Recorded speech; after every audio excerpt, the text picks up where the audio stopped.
Après une première saison réussie à parodier Le Bachelor Gentleman célibataire, Jonathan Cohen et son équipe sont de retour dans une nouvelle saison pour parodier un des shows télévisés les plus regardés en France. Je parle bien entendu de Koh-Lanta. La Flamme de l'amour est alors rebaptisée pour l'occasion Le Flambeau et on va voir aujourd'hui ensemble dans cette critique si Jonathan Cohen réalise un second strike avec cette seconde saison. Alors prenez place, hissez vos couleurs et mettez vos bandeaux car nous on part direction l'île de Chupacabra.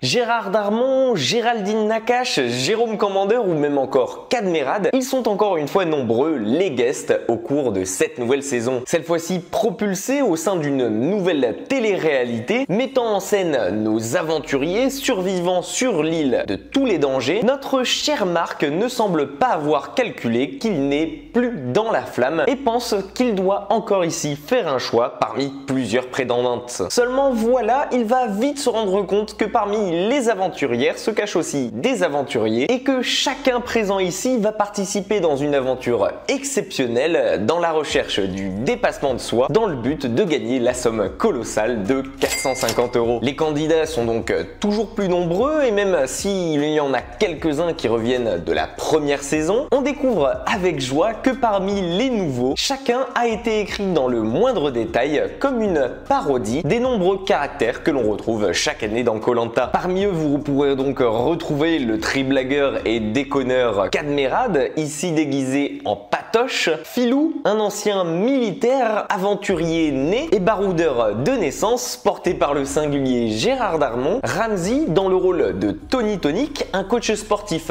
pour les stars, ou bien encore d'autres personnages à l'humour un peu plus sombre et aux traits réellement exagérés, comme par exemple Laura Felpin en Annick, une adepte du cirque de rue, ou par exemple Yvan, un complotiste né qui remet toujours tout en cause et qui pense qu'il est sur cette île pour être observé comme un rat de laboratoire. Bref, vous aurez donc dans cette saison du Flambeau un large éventail de personnages pour vous y retrouver et que vous soyez un fan de Koh-Lanta, de Jonathan Cohen ou bien des acteurs que vous allez retrouver ici, je suis sûr que vous trouverez bien un personnage qui va vous correspondre. Pour ma part et pour tout vous dire, je dois vous avouer avoir eu un gros faible pour les personnages de Gérard Darmon et de Cadmerade qui m'ont fait plus d'une fois venir les larmes aux yeux de rire durant cette saison. Parodie oblige, vous retrouverez donc tout ce qui fait le grain de sel, ou devrais-je plutôt dire le grain de sable de Koh-Lanta, comme par exemple le présentateur, qui est ici Jérôme Commandeur dans le rôle de Denis Brognard, des aventuriers têtus, des coups de gueule légendaires, ou même des épreuves qui n'auront ni queue ni tête et que nos aventuriers devront surmonter dans le but d'obtenir le sombrero d'immunité qui leur permettra de continuer et de ne pas se faire éliminer au conseil du soir. Que ce soit donc les conseils, les épreuves de nos chers amis, la vie en communauté sur le camp, les différents clans qui vont se former, je peux vous assurer que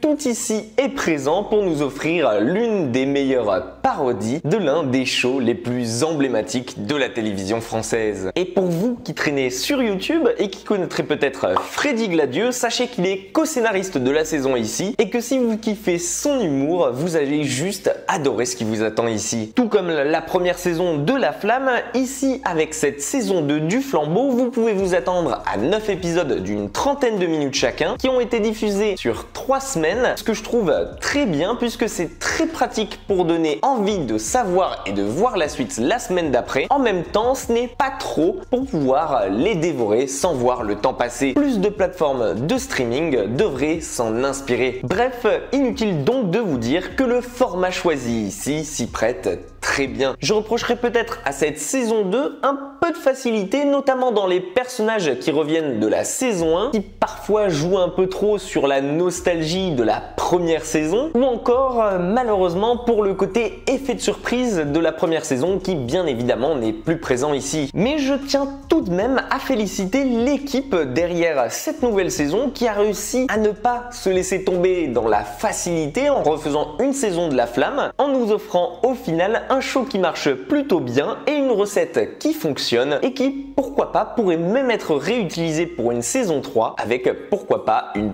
parodie de Pékin Express. Allez-y, Canal+, c'est cadeau. Bref, vous l'aurez compris, inutile que je vous le reprécise, je vous recommande chaudement cette saison, surtout si vous êtes fan de Koh-Lanta, que vous aviez adoré La Flamme ou bien que vous vouliez juste une très bonne comédie à la française. N'empêche, moi j'en reprendrai bien une troisième part. Et vous, qu'est-ce que vous avez pensé de cette nouvelle saison de La Flamme? N'hésitez pas à me dire en commentaire votre avis le plus sincère sur cette nouvelle saison et à me dire qui de La Flamme ou du Flambeau vous avez préféré. Pensez à liker la vidéo si elle vous a plu et à la partager. Abonnez-vous à la chaîne si ce n'est pas déjà fait, ce serait incroyable de votre part. Prenez soin de vous et quant à moi, je vous dis à très vite dans une toute nouvelle critique.